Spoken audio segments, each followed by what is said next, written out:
Projekt Scorpio is a part of Scientific Society Off-Road that is based at Wrocław University of Science and Technology.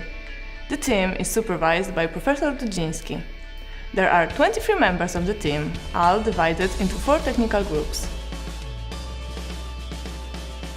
The team has access to workshops, where we manufacture simple components.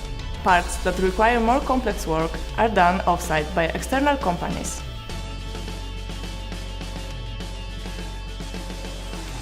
The Scorpio rover is made mostly of aluminium and polyamide. That ensures low weight of the construction and has the modular design. The modules are connected via LAN and CAN bus.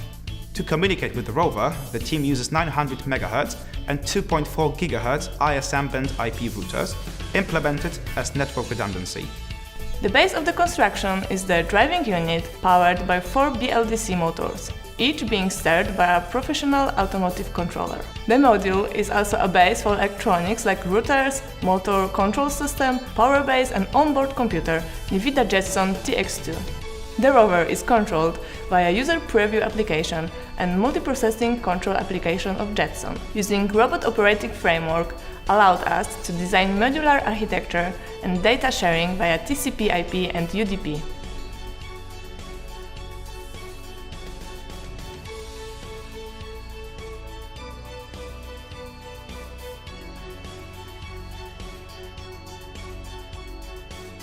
The robotic arm was designed to accommodate for those tasks, with added pressure on precision of its movement.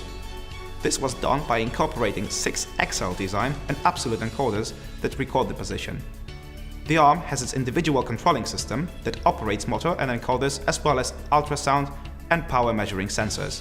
The robotic arm has 2 replaceable end effectors that are used depending on the weight load and precision needed for the task. There are 3 modes of the arm control. One of them is reverse kinematics in a 3D coordinate system with 6 degrees of freedom. Additionally, the most favorable trajectory of the end effector can be designed in user application. In order to optimize the task completion, we incorporate an algorithm solving the traveling salesman problem.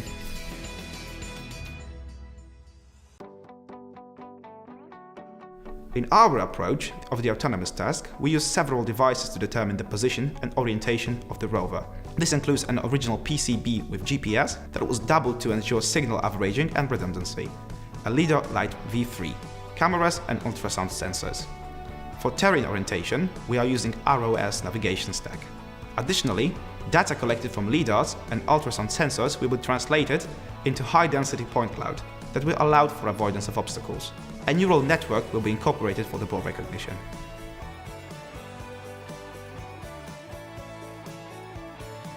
The science section is conducting and developing the environmental analysis with respect to the life presence and sustainment.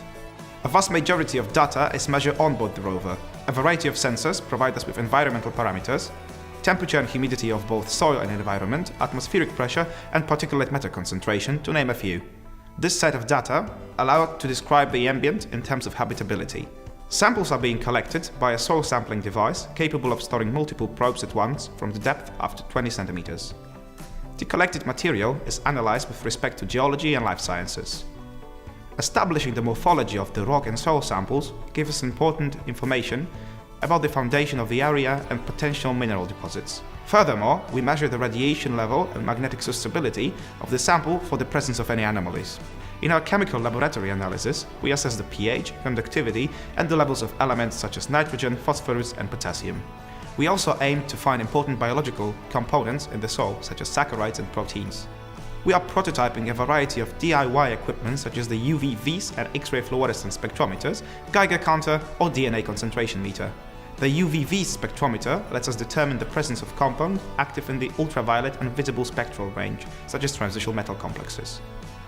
Our custom XRF spectrometer lets us detect and measure the abundance of the elements present in the sample. Considering the usage of the X-ray, our main concern is safety. We seal the instrument in the lead container to prevent radiation from coming out. Our research gives us background for obtaining a comprehensive environmental profile and using it to overcome life science challenges.